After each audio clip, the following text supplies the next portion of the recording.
اعوذ باللہ من الشیطان الرجیم بسم اللہ الرحمن الرحیم الف لام میم ذالک الکتاب لا ریب فیہ ھدی للمتقین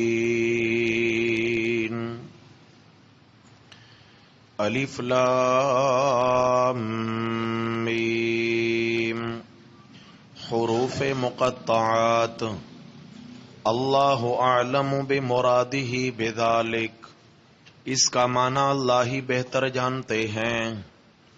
ذالک الکتاب لا ریب فیہ، یہ ایسی کتاب ہے کہ اس میں کچھ بھی شک نہیں۔ ھدی للمتقین،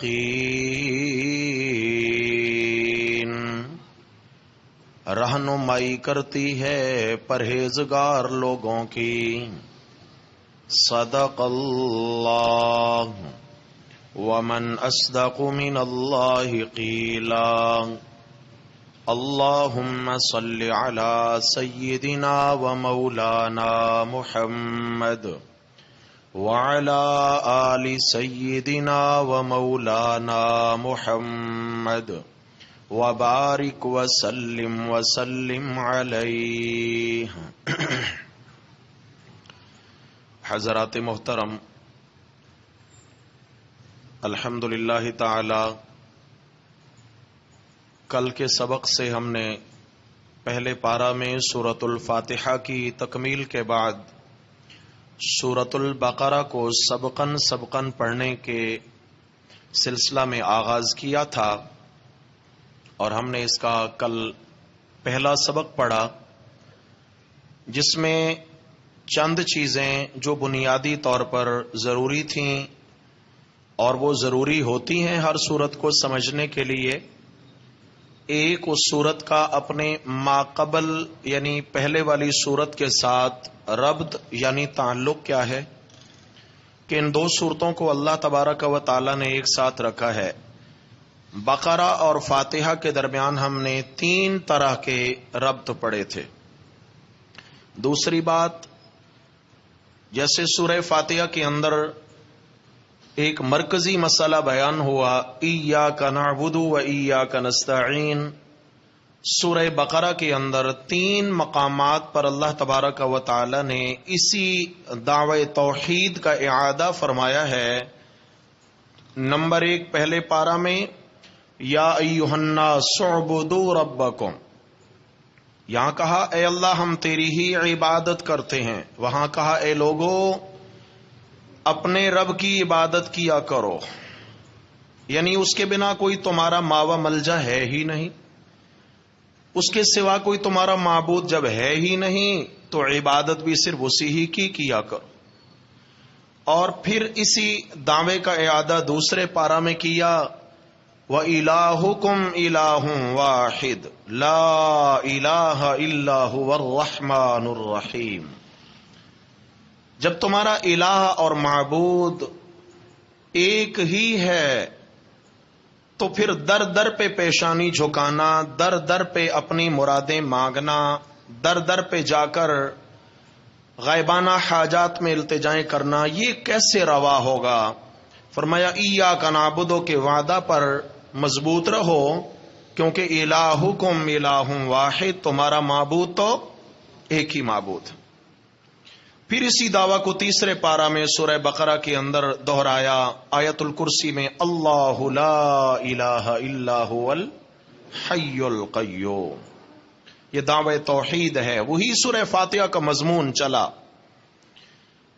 بے مثال دلائل، خوبصورت انداز ہوگا۔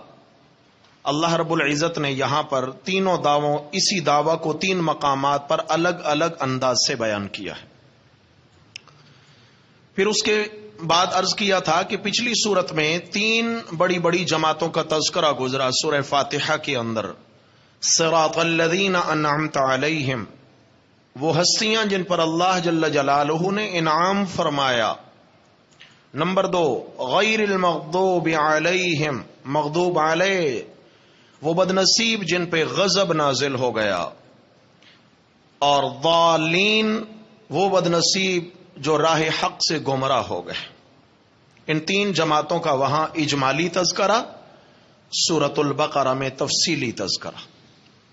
پہلی 5 آیات بینات میں انعام یافتہ جماعت کی صفات، اس کے بعد 2 آیات میں مغضوب علیہ جن پہ غضب ہوا ان کی پہچان اور نشانیاں، اور پھر 13 آیات میں ضالین گمراہ لوگوں کے احوال بیان ہوئے۔ یہ انشاءاللہ چلیں گے اسباق میں آگے۔ سب سے پہلی بات میرے بھائیوں، سورۃ البقرہ،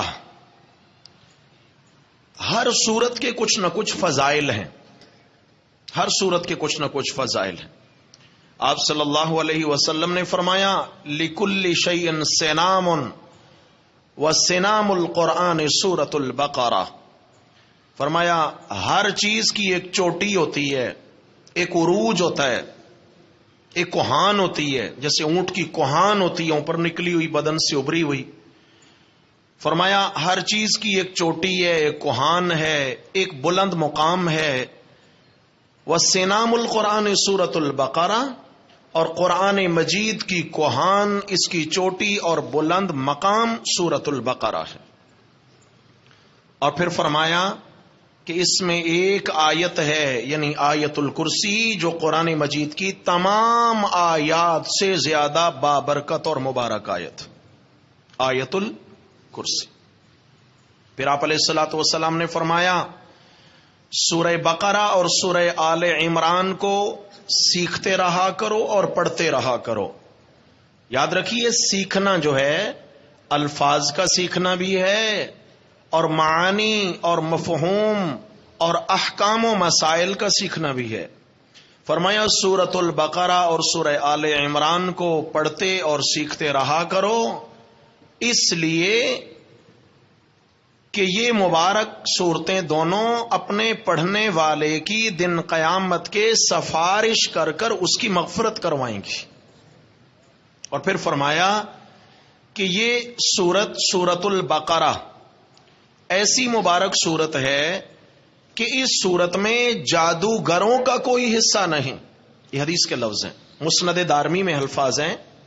فرمایا اس صورت میں جادوگروں کا کوئی حصہ نہیں ہے، یعنی یہ ایسی خیر والی صورت ہے کہ شریر ذہن اس صورت سے فائدہ اٹھا ہی نہیں سکتا۔ جادوگر سے بڑا شریر کون ہوگا؟ فرمایا جادوگروں کا اس صورت میں کوئی حصہ نہیں۔ پھر ایک حدیث میں آیا، آپ علیہ الصلوۃ والسلام نے فرمایا کہ جو شخص رات کے آغاز میں اپنے گھر میں سورہ بقرہ کی ابتدائی 4 آیات، یہ الف لام میم سے وبالآخرۃ ھم یوقنون، یہ 4 آیات بنی، ابتدائی 4 آیات، اس سورت کی آخری 3 آیات للہ ما فی السماوات آمن الرسول لا یکلف اللہ، یہ 3 آخری آیات، یہاں سورہ بقرہ ختم ہو رہی ہے آخری رکوع، پہلی 4 آیات، آخری 3 آیات، اور بیچ میں ایک آیت یعنی آیت الکرسی۔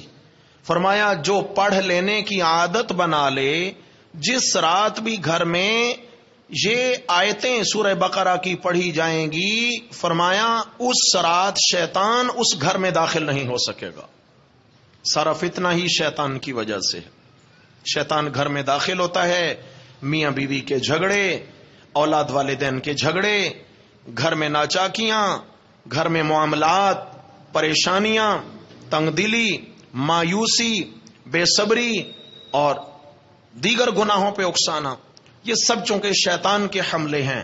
تو فرمایا کہ جس گھر میں ان آیات بینات کی تلاوت کی جائے گی، ذرا یاد رکھ لیں، سورہ بقرہ کی ابتدائی 4 آیات، سورہ بقرہ کی آخری 3 آیات، بیچ میں آیت الکرسی، فرمایا جس گھر میں پڑھی جائے گی اللہ رب العزت اس پوری رات شیطان کو اس گھر میں داخل نہیں ہونے دے۔ ویسے احادیث میں آتا بھی ہے، فرمایا سونے سے پہلے اپنے گھروں کے دروازے بند کر لیا کرو، یعنی مین گیٹ جو ہیں ان کو بند کر لیا کرو، اور برتنوں کو ڈھانپ دیا کرو، اور آگ کی لو بجھا دیا کرو، جیسے چولہا ہے اور تیل کی بتی ہے موم بتی ہے یہ بجھا دیا کرو. فرمایا اس لیے کہ شیطان چنگاری پھیلاتا ہے. شیطان بتی سے چولہے سے چنگاری پھیلا کر گھر کو جلا دیتا ہے, اور جب گھر کا دروازہ کنڈی لگ جائے گی تو لگی ہوئی کنڈی کو شیطان نہیں کھول سکتا. مزے کی بات ہے, برتن ڈھانپ دیے گئے ہیں, ان پہ بھلے آپ نے ایک ہلکا سا کپڑا ہی کیوں نہیں ڈال دیا, تو شیطان اتنا کمزور ہے, ابلیس اتنا کمزور ہے کہ سنت پہ عمل کیا ایک مومن نے, اللہ کے نبی کا حکم پورا کیا کہ برتنوں کو ڈھانپ دیا جائے. فرمایا جن برتنوں کو ڈھانپ دیا گیا ان میں سے شیطان کھانا نہیں کھا سکتا. شیطان وہ اس میں سے اس کا پردہ اٹھا ہی نہیں سکتا. سمجھ آ گئی ہے؟ تو اس لیے یہ ظاہراً تو معمولی اعمال ہے لیکن ان کے فوائد بہت زیادہ ہیں میرے بھائی. اس طرح آپ علیہ الصلوۃ والسلام نے فرمایا کہ سورہ بقرہ, سورہ آل عمران سیکھتے پڑھتے رہا کرو, اس لیے کہ دن قیامت کے جب ان کا پڑھنے والا اپنی قبر سے اٹھے گا تو ایک حسین و جمیل نورانی شکل و صورت والا نوجوان اس کی قبر کے سرانے کھڑا ہوگا. حسین و جمیل نوجوان نورانی چہرے والا اس کی قبر کے سرانے کھڑا ہوگا, اور یہ اس کو دیکھے گا تو اس کے حسن کو دیکھ کے دنگ رہ جائے گا. پوچھے گا بھئی تم کون ہو, میری طرف دیکھے جا رہے ہو توجہ سے. وہ کہے گا کہ میں اللہ کا قرآن ہوں. میں کون ہوں؟ اللہ کا قرآن ہوں. اور قرآن مجید میں بطور خاص تیری سورہ بقرہ اور آل عمران سے محبت نے مجھے یہاں لا کھڑا کیا ہے. آج میں تیرے آگے آگے چلوں گا تو میرے پیچھے پیچھے چلے گا, اور میں تجھے بغیر حساب کے جنت میں داخل کراؤں گا. میرے بھائیو ایسے نہیں ہے بس تلاوت کر لی تو کافی ہو گیا. نہیں, قرآن مجید کو سمجھنا اور یاد رکھنا. قرآن میں عقلی گھوڑے دوڑانے سے قرآن سمجھ نہیں آتا. کوئی اگر یہ سمجھتا ہو کہ بس ٹھیک ہے میں بڑا ماہر ہوں, مطالعے سے قرآن حل کر لوں گا, سوال ہی پیدا نہیں ہوتا. کہیں بھی اگر ٹھوکر لگی تو یہ ٹھوکر سیدھی ایمان پہ پڑے گی. کسی آیت میں ٹھوکر لگی, عقل کے اعتبار سے کچھ سمجھنے کی کوشش کی قرآن کو, تو یہ ٹھوکر کیا ہوگی؟ رائے کی ٹھوکر نہیں ہوگی, یہ سیدھی ایمان پہ ٹھوکر پڑے گی, نقصان ہوگا. اس لیے عرض کیا جاتا ہے کہ بھائی ماحول میں ہم جڑیں. کسی بھی فن میں مہارت حاصل کرنے کے لیے اس کا ماحول ہے, اس کے ماہرین کا ماحول ہے, ان کے پاس بیٹھیں, ان کو وقت دیں, اللہ مہارت نصیب فرما دیتے ہیں. کلام مقدس کے ماہرین علماء کے پاس بیٹھنا قرآن کو سیکھنے کے لیے یہ از حد ضروری ہے. اپنے مطالعے سے کبھی بھی قرآن حل نہیں ہوتا, یاد رکھنا. تفسیر کی بات کر رہا ہوں. ہدایت کے لیے تو آپ سنتے جائیں گے انشاءاللہ, قرآن سے ہدایت ایمان نصیب ہو جائے گا. تفسیر کے لیے اب دیکھیں, صرف و نحو کا جو علم ہے یہ بنیادی علم ہے, صرف کا بھی نحو کا بھی. جس شخص کو صرف کے علم کی تعریف کا ہی پتہ نہ ہو, صرف کا علم تو بعد کی بات ہے, نحو کے علم کی تعریف کا بھی پتہ نہ ہو, منطق کی تعریف کا بھی پتہ نہ ہو, علم معنی ہے, علم کلام ہے, علم فلسفہ ہے, اور کئی سارے علوم پتہ بھی نہ ہو, کیا خیال ہے وہ قرآن کو حل کر لے گا؟ نہیں, الجھ جائے گا انسان. خیر میں کس طرف چل نکلا, واپس آئیے. کہنے کا مقصد یہ میرے بھائیوں کہ ہمیں انشاءاللہ ماحول میں جڑنے کی کوشش کرنی ہے, اور ماحول میں جڑ کر تھوڑے وقت میں انشاءاللہ تعالی ہم بھلے ایک آیت بھی سیکھیں گے, بڑا فائدہ ہو جائے گا. آپ صلی اللہ علیہ وسلم جو ہے تقریباً 70 کے قریب صحابہ کرام آپ صلی اللہ علیہ وسلم کے پاس دین سیکھا کرتے تھے. مستقل جو طلباء تھے اصحاب صفا کے نام سے. صفا ایک چبوترا ہے, آج بھی وہ چبوترا موجود ہے آقا صلی اللہ علیہ وسلم کے روضہ اطہر کے بالکل متصل. مسجد جو نئی مسجد ہے اس کی جانب سے بالکل پہلے صفا ہے, آگے روضہ پاک. تو یہ وہ صفا ہے جس پہ وہ 70 مسافر طلباء رہتے تھے اور آپ علیہ الصلوۃ والسلام سے دین سیکھا کرتے تھے. ایک دن آپ صلی اللہ علیہ وسلم ان کے پاس تشریف لائے اور فرمایا تم میں سے کون ہے جو پسند کرتا ہے کہ اس کو بغیر کسی محنت کے, بغیر کچھ خرچ کیے 2 اعلیٰ نسل کی قیمتی اونٹنیاں مل جائیں, اعلیٰ نسل کی, چونکہ عرب میں اونٹنیاں یہ بڑے قیمتی جانور سمجھے جاتے تھے, بڑے نفع مند. تو صحابہ نے کہا یا رسول اللہ ہم میں سے کون ہے جو پسند نہیں کرتا کہ محنت بھی نہ لگے, خرچ بھی کچھ نہ ہو, اور 2 اونٹنیاں وہ بھی اعلیٰ نسل کی مل جائیں. آپ علیہ السلام نے فرمایا جو قرآن مجید کی 2 آیات کو سیکھ لیتا ہے اس کو اللہ کے ہاں اتنا نفع ملتا ہے کہ اس کو دنیا میں 2 اعلیٰ نسل کی اونٹنیاں مل جانے کا نفع اس نفع کا مقابلہ نہیں کر سکتا. پھر آپ نے فرمایا جس نے 3 آیتیں سیکھ لیں اس نے 3 اونٹنیوں سے زیادہ نفع کما لیا, جس نے 4, یعنی جو آیات بڑھتی جائیں گی اتنا نفع بھی بڑھتا جائے گا. سمجھ آ گئی ہے؟ تو آئیے واپس سورۃ البقرہ. بقرہ کے اندر عرض کیا تھا کہ چونکہ سورہ فاتحہ میں کتنی جماعتوں کا ذکر ہے جی؟ 3 جماعتیں. اور ہم نے سورہ فاتحہ کے اندر ایک دعا بھی مانگی ہے اللہ سے. کون سی دعا ہے جی؟ اہدنا الصراط المستقیم, اے اللہ ہم کو چلائے رکھ سیدھی راہ پر, چلائے رکھ. اہدنا ہدایت مانگی, اہدنا چلائے رکھ. تو آگے سورہ بقرہ کے اندر اسی اہدنا کی وضاحت ہی فرمایا. اچھا ہدایت کے متلاشی ہو تو ھدی للمتقین ذالک الکتاب لا ریب فیہ ھدی. فرمایا یہ ہدایت کا مرکز ہے, مرکز سے جڑ جاؤ. یہ کتاب ہدایت, اس سے جڑ جاؤ, ہدایت نصیب ہو جائے گی. قرآن سے کٹ کر کبھی ہدایت نصیب نہیں ہو سکتی. یاد رکھنا. اور کتابوں کے پڑھنے سے دین کا شوق تو پیدا ہو سکتا ہے, لیکن دین اگر نصیب ہوگا تو وہ قرآن و سنت کی روشنی میں نصیب ہوگا. سمجھ آ گئی؟ اس کے سوا نہیں, جتنا انسان کوشش کر لے. کیونکہ آپ صلی اللہ علیہ وسلم سب سے پہلے معلم ہیں اس امت کے. یعلمہم الکتاب والحکمہ. آپ صلی اللہ علیہ وسلم معلم بن کے آئے, استاذ بن کے اس امت کے. لیکن نصاب کیا ہے جو معلم نے پڑھانا ہے؟ فرمایا یعلمہم الکتاب, قرآن سکھانے آئے میرے پاک پیغمبر, والحکمہ اور سنت سکھانے آئے. اس لیے قرآن و سنت یہ ہدایت کے 2 مینار ہیں. سورہ بقرہ کی تلاوت بہت عظیم. حضرت ثابت ابن قیس رضی اللہ تعالیٰ عنہ ایک جلیل القدر صحابی ہیں. ایک رات کچھ صحابہ نے دیکھا کہ ان کے گھر کے اوپر یعنی چھت پہ ایسا لگ رہا ہے جیسے ایک نور کا مینار ہے, نور کا مینار, اور اس میں عجب قسم کی خوبصورتی ہے, نور کا مینار ہے. صحابہ کرام نے آ کر رسول اللہ صلی اللہ علیہ وسلم کے سامنے ذکر کہ یا رسول اللہ رات ہم نے دیکھا مدینہ میں ثابت بن قیس رضی اللہ عنہ کے گھر پر ہم نے ایک بقعہ, نور کا بقعہ یعنی مینارہ دیکھا. آپ نے فرمایا ممکن ہے ثابت نے آج رات سورہ بقرہ پڑھی ہو؟ ممکن ہے. حضرت ثابت نے آج کی رات کیا؟ حضرت ثابت بھی تشریف لے آئے. آپ نے فرمایا ثابت یہ لوگ کیا کہہ رہے ہیں کہ آپ کے گھر کی چھت پہ لوگوں نے ایک نور کا بقعہ دیکھا ہے, ایک مینارہ دیکھا ہے.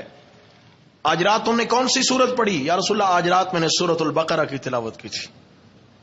سمجھ آ گئی؟ یہ تو ظاہر ہے, اللہ کبھی کبھی دکھا بھی دیتے ہیں. حضرت اسید ابن حضیر رضی اللہ تعالیٰ عنہ کو جو مشہور واقعہ صحیح بخاری میں موجود ہے کہ وہ نماز تہجد میں سورہ بقرہ پڑھ رہے تھے اور برابر میں گھوڑا بھی بندھا ہوا ہے. چھوٹا بیٹا جن کا نام یحییٰ ہے وہ بھی پنگوڑے میں لیٹے ہوئے ہیں.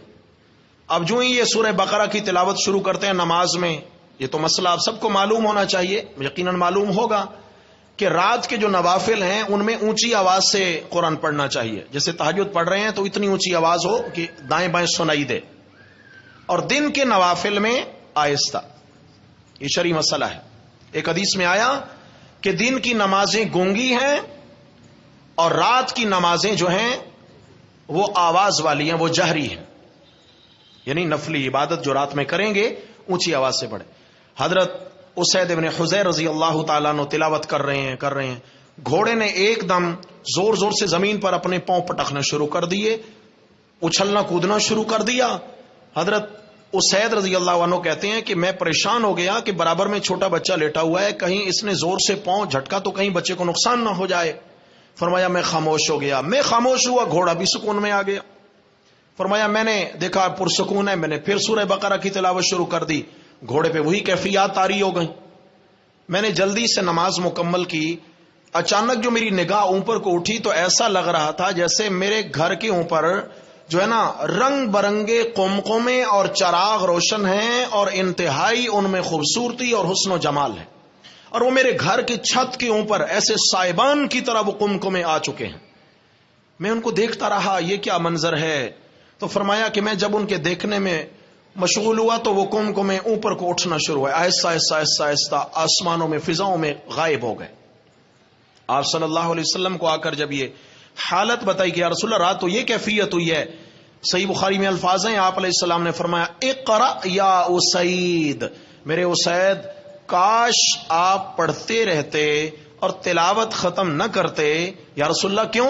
فرمایا یہ آسمانوں کے نورانی فرشتے آپ کا قرآن سننے آئے ہوئے تھے۔ اور حدیث کے اگلے الفاظ ہیں، فرمایا اگر تم یہ تلاوت کرتے رہتے تو صبح تک اگر پڑھتے رہتے ان فرشتوں نے جانا کوئی نہیں تھا، مدینہ کا بچہ ہے، مدینہ کا ہر فرد ان کا دیدار کر لیتا۔ سورت کون سی تھی بھائی؟ بقرہ، اتنا عظیم سورت ہے، تو اس کو انشاءاللہ ہم سب پڑھنے کی عادت ڈالیں۔ سب سے پہلے 3 جماعتوں کا ذکر ہے، ہدایت مانگی اہدنا، تو نصاب بتا دیا، ذالک الکتاب، یہ کتاب ہے، یہ ہدایت کا مرکز ہے، جڑ جاؤ اس سے۔ جب بھی ہدایت یافتہ کوئی جماعت ہدایت کی دعوت دینا شروع کرتی ہے تو یاد رکھنا 2 طبقے وجود میں آتے ہیں، 2 طبقے، ایک ماننے والے اور ایک نہ ماننے والے۔ ماننے والی جماعت بھی ہوتی ہے اور نہ ماننے والی جماعت بھی۔ رسول اللہ صلی اللہ علیہ وسلم جو انبیاء میں سب سے آخری داعی پیغمبر تشریف لائے ہیں، آپ علیہ الصلوۃ والسلام نے بھی جب اس کتاب ہدایت کی دعوت شروع کی تو ماننے والوں میں سب سے پہلے ابو بکر صدیق، عورتوں میں سیدہ خدیجہ الکبریٰ، بچوں میں حضرت علی، غلاموں میں حضرت زید رضی اللہ تعالیٰ عنہم اجمعین۔ اس طرح یہ مخلصین کی جماعت بڑھتی چلی گئی۔ 40ویں نمبر پہ حضرت فاروق اعظم رضی اللہ تعالیٰ عنہ، حضرت امیر حمزہ بھی آئے، وغیرہ وغیرہ۔ لیکن مد مقابل کون ہے؟ ابو جہل ہے، ابو لہب ہے، امیہ بن خلف ہے، ابی بن خلف اس کا بھائی ہے، اور عقبہ ابن ابی معیط ہیں، عتبہ ہیں، شیبہ ہیں، ولید ہیں۔ یہ بڑے بڑے کفار جو رسول اللہ صلی اللہ علیہ وسلم کی دعوت کے مد مقابل کھڑے ہو گئے، یعنی کھلم کھلا دشمن۔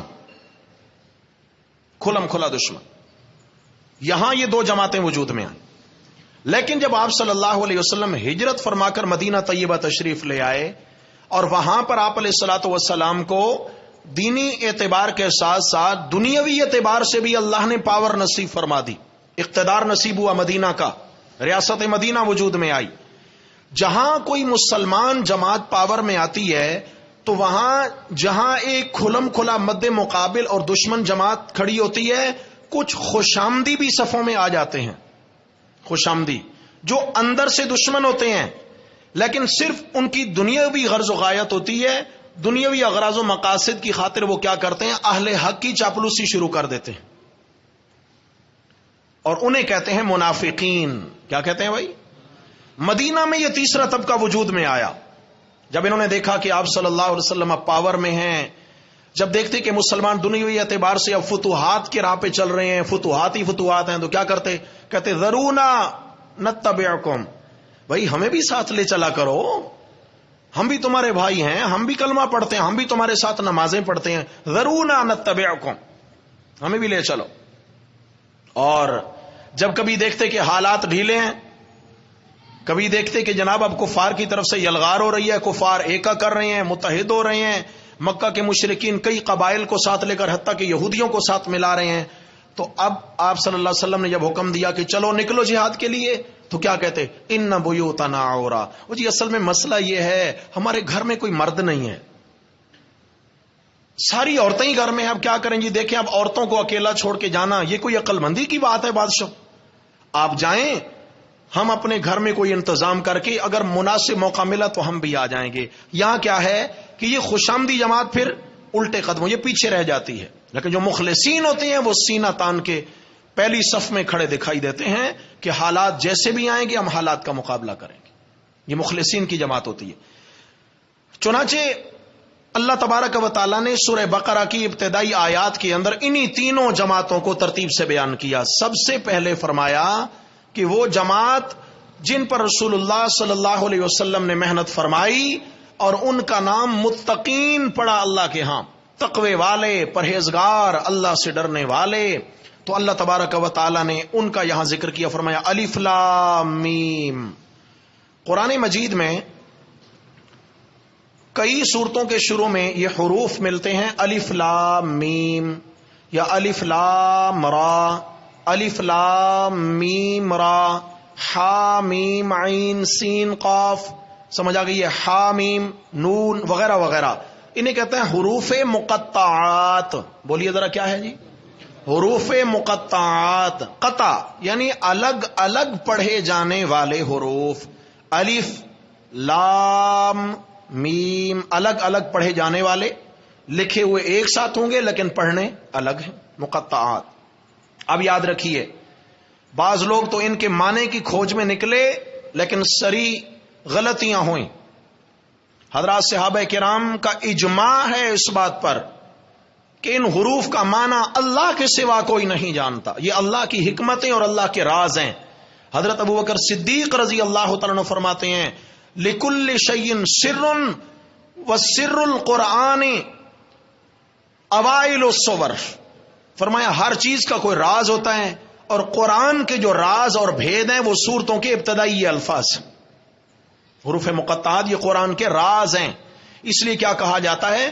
اللہ اعلم بمرادہ بذالک. ان کا معنی اللہ کے سوا کوئی جانتا نہیں ہے. آیتیں دو طرح، چلے پہلے ادھر آئیں. اعمال دو طرح کے ہیں. اعمال نماز، روزہ، زکوٰۃ، حج وغیرہ، ان میں دو اقسام ہیں.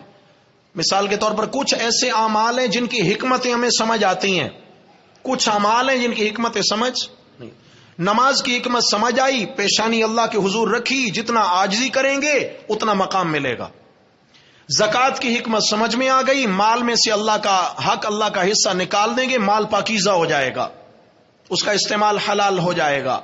روزہ رکھا، اس کے ذریعے تقوی حاصل ہوگا، روح پاکیزہ رہے گی. یہ حکمتیں ہیں، یہ حکمتیں سمجھ آئیں. حج یہ عجیب عمل ہے. فرمایا سلے ہوئے کپڑے اتار دو، بند جوتا نہیں پہن سکتے، سر نہیں ڈھانپ سکتے احرام کی حالت کے اندر، ہے نا. پھر کیا ہے جناب؟ بیت اللہ کا طواف کرنے لگو، کچھ چکروں کے اندر سینہ تان کے اکڑ کے چلنا ہے اور کچھ میں عاجزی سے چلنا ہے. کوئی حکمتیں سمجھ میں آتی ہیں؟ اچھا پھر آگے چلے بھائی، یہاں ایک خاتون نے 7 چکر لگائے، دوڑ لگائی صفا مروہ کے بیچ میں، لہذا دوڑو یہاں. حکمت سمجھ میں آتی ہے کوئی؟ اچھا اور آگے چلو بھائی، دن تم نے گزارنا ہے ننگے آسمان تلے بیٹھے ہیں جی عرفات کے میدان، دن گزارنا ہے. اچھا اپنے وقت پر نمازیں نہیں پڑھ سکتے آج کے دن، عجیب معاملات ہو رہے ہیں. ظہر اثر ملانا پڑے گی اور مغرب کے قریب وہاں سے بھاگو، لیکن مغرب وقت پر پڑھنے کی اجازت سبحان اللہ نہیں. چلو جناب مشعر الحرام کے اندر، وہاں پہنچ کر تم 2 نمازیں ایک ساتھ پڑھو گے، پھر ننگے آسمان تلے پڑے ہیں جناب. پھر صبح اٹھو، کنکریاں لے لو، پتھر کے مجسمے ہیں، پتھر کے ٹکڑے کھڑے ہیں، ان کو کنکریاں مارو. سمجھ میں آتی ہیں کوئی حکمتیں؟ کوئی حکمتیں سمجھ؟ تو یہاں اعمال کیا ہیں؟ کچھ اعمال ایسے جن کی حکمتیں سمجھ میں آتی ہیں، کچھ کی سمجھ میں نہیں آتی. لیکن حکمت سمجھ میں آئے یا نہ آئے، مومن وہ ہے جو اللہ کا حکم سمجھ کر ہر حال میں اس کو پورا کرے. میرے رب کا حکم ہے بس. اسی طرح کچھ آیات ہیں، کچھ محکمات ہیں جن کا معنی مفہوم سمجھ میں آتا ہے، کچھ متشابہات ہیں جن کا سمجھ میں نہیں آتا، مگر وہ بھی قرآن کی آیات ہیں، وہ بھی قرآن کی آیات ہیں. سورہ آل عمران کے اندر تفصیل موجود ہے اس عنوان پر. اللہ رب العزت نے کچھ آیات کے اندر مثال کے طور پر جی نماز کا حکم دے دیا، وراثت کا نصاب بتا دیا، وراثت کے حصے حقدار بتا دیے، زکوٰۃ کے معاملات بتا دیے، کہیں پر جو ہے نا جی حج کے احکامات بتا دیے. یہ کیا ہے؟ محکمات ہیں، ان میں احکامات ہیں. ان کو تو لے کر بالکل سیدھا عمل کرتے چلیں، بس عمل کرتے، سمجھ میں آنے والی آیتیں ہیں. کچھ متشابہات ہیں جیسے مثال کے طور پہ ید اللہ، اللہ کا ہاتھ، وجہ اللہ، اللہ کا چہرہ، جبکہ ہم کیا کہتے ہیں؟ اللہ کے ہاتھ ہمارے ہاتھوں جیسے، اللہ کا چہرہ کسی کے چہرے جیسا۔ قرآن کہتا ہے لیس کمثلہ شیء، اللہ کسی جیسے نہیں ہے۔ اب چہرے اور ہاتھ کا معنی تو سمجھ میں آ گیا، لیکن اس کی حقیقت اللہ کے معاملے میں ہمیں سمجھ نہیں آ سکتی۔ اور ایسی کچھ آیات ہیں جن کا نہ معنی سمجھ میں آتا ہے نہ حقیقت سمجھ میں آتی ہے۔ یہ حروف مقطعات ہیں، الف لام میم، نہ اس کا معنی کسی کے سمجھ میں آ سکتا ہے نہ اس کا مفہوم سمجھ میں آ سکتا ہے۔ تو جو اہل علم لوگ ہیں، قرآن نے سورہ آل عمران نے کہا، فرمایا وہ کیا کہتے ہیں؟ کل من عند اللہ، ہم ایمان رکھتے ہیں ان پر کیونکہ یہ ساری کی ساری کس کی جانب سے ہیں؟ یعنی ہمیں سمجھ آئے تو بھی ایمان ہے، سمجھ نہ آئے تو بھی اللہ کے کلام پر ہمارا ایمان ہے۔ البتہ حضرت عبداللہ ابن مسعود رضی اللہ تعالیٰ عنہ نے ایک مسئلہ سمجھا دیا اسی حروف مقطعات کو مثال بنا کر۔ فرمایا کہ جب کوئی بندہ قرآن مجید کا ایک حرف تلاوت کرتا ہے تو اللہ تبارک و تعالیٰ اس کو 10 نیکیاں عنایت فرماتے ہیں۔ اور پھر فرمایا میں یہ نہیں کہتا کہ الف لام میم ایک حرف ہے، فرمایا نہیں، الف جدا، لام جدا، میم جدا۔ جس نے کہا الف لام میم، اس کو کتنی نیکیاں نصیب ہو گئیں؟ 30 نیکیاں مل گئیں اس کو۔ سمجھ آ گئی ہے؟ تو اشارہ یہ کر دیا کہ تم اس کو اللہ کا کلام سمجھ کے پڑھتے جاؤ، سمجھ آئے یا نہ آئے پڑھنے سے اجر ضرور ہوگا، پڑھنے سے اجر۔ ہاں، یعنی اس کا ایسا نہیں کہ پڑھنا فضول جائے، نہیں، پڑھنا اس کا بامقصد ہو جائے گا۔ اس کے بعد فرمایا ذالک الکتاب، یہ کتاب ہے۔ ذالک کا لفظی معنی کرے تو وہ ہوتا ہے، لیکن کبھی کبھی قرآن مجید کا مزاج ہے کہ وہ یہ کے معنی میں استعمال ہو جاتا ہے، یعنی ذالک ھذا کے معنی میں آ جاتا ہے۔ ذالک الکتاب لا ریب فیہ، یہ ایسی کتاب ہے اس میں کوئی شک، بولو بھائی یہ کیسی بات ہے؟ لوگوں نے قرآن میں شک نہیں کیا جی؟ کئی بد نصیب ہیں جو قرآن کو اللہ کی کتاب مانتے ہی نہیں ہیں، کچھ اور بڑے بد نصیب ہیں جو کہتے ہیں کہ یہ قرآن نعوذ باللہ صحابہ کرام نے جو ہے رد و بدل کر دیا، اس میں یہ قرآن اصلی حالت میں نہیں ہے۔ تو قرآن کے اندر شک کرنے والے آئے، یہ مطلب نہیں ہے قرآن میں کوئی شک نہیں کرے گا، مطلب یہ ہے قرآن کے دلائل آیات اتنی محکم ہیں، کرنے والے کرتے رہیں، لیکن حقیقت میں اس میں کوئی بھی شک من جانب اللہ، یہ لا شک ہو کر آیا ہے، اس میں اللہ کی جانب سے محکم باتیں، مضبوط باتیں ہیں، کوئی شک کی بات نہیں ہے۔ قرآن آیا کیوں؟ فرمایا ھدی للمتقین، یہ پرہیزگاروں کو راہ دکھاتا ہے۔ اچھا یہ کیا بات ہوئی؟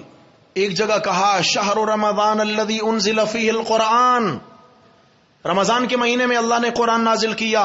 ھدی للناس، یہ قرآن راہ دکھاتا ہے سب لوگوں کو، مسلمانوں کو بھی، کافروں کو بھی، عیسائیوں کو، یہودیوں کو، ہندوؤں کو، پارسیوں کو، سب کو راہ دکھاتا ہے۔